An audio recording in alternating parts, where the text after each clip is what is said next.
It is astounding how significantly one idea can shape a society and its policies.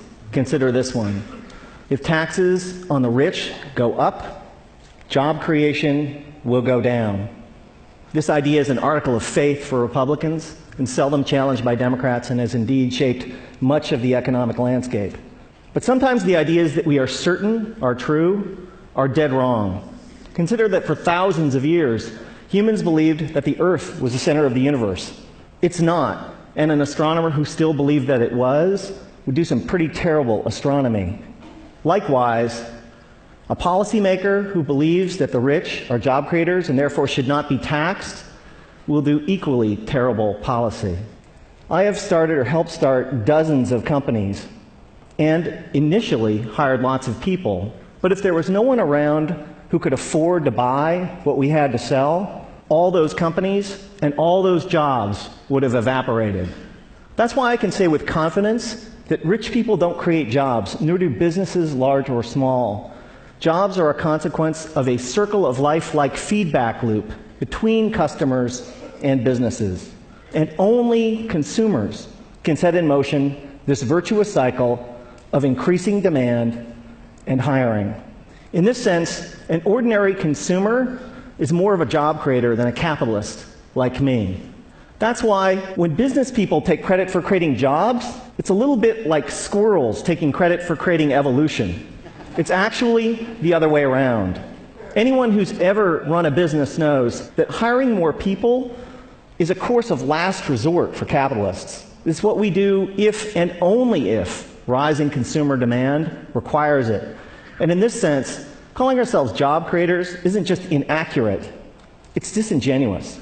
That's why our existing policies are so upside down.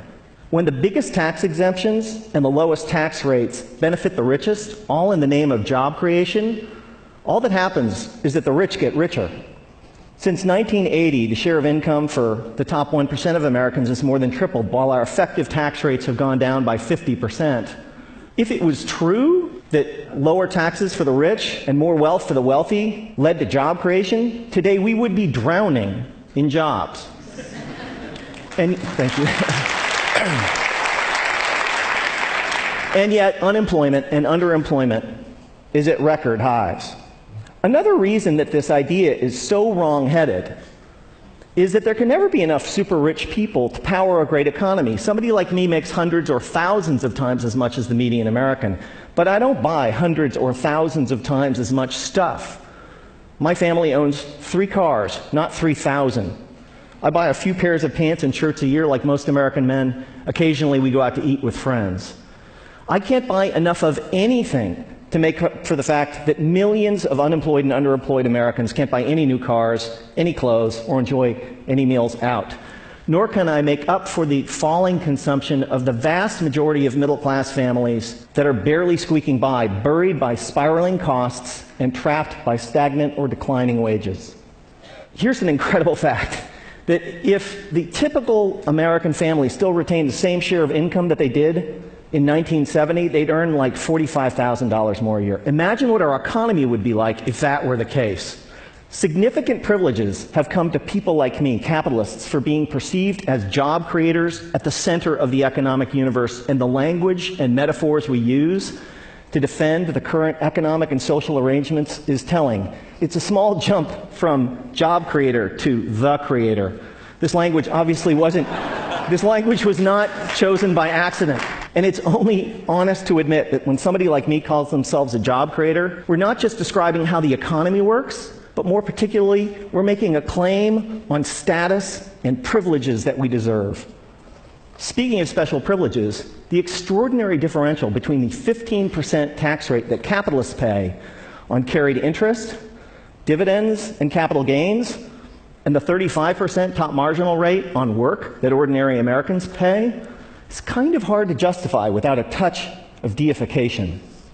We've had it backwards for the last 30 years. Rich people like me don't create jobs.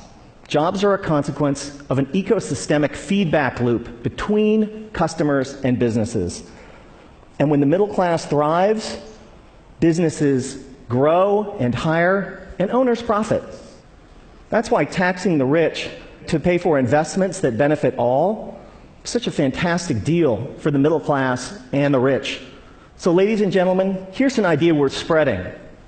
In a capitalist economy, the true job creators are middle-class consumers.